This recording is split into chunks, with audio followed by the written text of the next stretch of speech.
আচ্ছা, ডিএনএ আর আরএনএটা কি?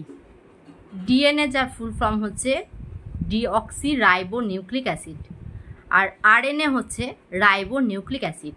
ডিএনএ মানব শরীরে অর্থাৎ যত বড় বড় প্রাণী আছে ইউক্যারিওটিক কোষ, সেখানে কিন্তু ডিএনএর পরিলক্ষিত হয়। আর যেগুলো মাইক্রোস্কোপ টাইপের যে জীবাণু হোক, ভাইরাস হোক, যেগুলো আর কি প্রোক্যারিওটিক কোষ, সেখানে কিন্তু আরএনএর উপস্থিতি লক্ষ্য করা যায়। এবার মানব শরীরে যে সেল আছে, সেই সেলের যে নিউক্লিয়াস আছে, সেই নিউক্লিয়াসের যে অ্যাসিড সেটাকে বলা হয় নিউক্লিওটাইড। এবার এই নিউক্লিওটাইড বা নিউক্লিক অ্যাসিড সেটা দুই ধরনের হয়ে থাকে, একটা হচ্ছে ডিএনএ আর একটা হচ্ছে আরএনএ।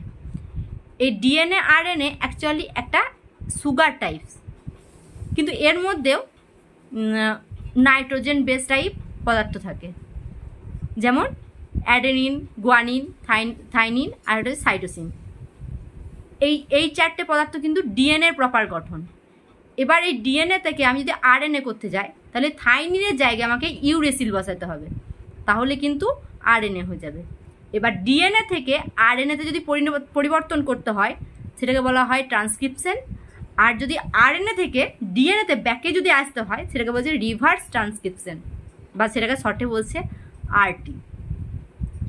এবার মনে করো আমার শরীরে ভাইরাস অ্যাটাক করেছে। এবার ভাইরাসের শরীরে থাকে আরএনএ, প্রোক্যারিওটিক কোষ যেহেতু, তার মানে সেখানে থাইনিন নাই, অর্থাৎ তার বদলে কি আছে? ইউরেসিল। বাকি অ্যাডেনিন, গুয়ানিন, সাইটোসিন সবই থাকবে, শুধু থাইনিনের জায়গায় ইউরেসিল থাকবে। এবার প্রথমেই কি করতে হবে, যে ভাইরাস গঠিত যে আরএনএটা আছে, সেই আরএনএটাকে প্রথমে ডিএনএতে কনভার্ট করতে হবে। অর্থাৎ আরএনএ থেকে ডিএনএ, তার মানে ইউরেসিলের জায়গায় থাইনিন বসাইতে হবে, এবং সেটা রিভার্স ট্রান্সক্রিপশনের মাধ্যমে ডিএনএতে পরিণত করতে হবে।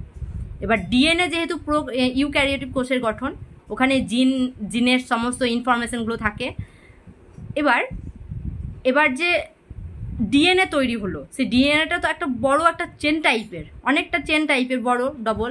তো সেজন্য ওকে বলা হয় যে পলি নিউক্লিওটাইড চেঞ্জ রিয়াকশন, যে চেঞ্জটা করা হলো, অর্থাৎ পিসিআর, আরটি পিসিআর, অর্থাৎ রিভার্স ট্রান্সক্রিপশন পলি নিউক্লিওটাইড চেঞ্জ রিয়াকশন।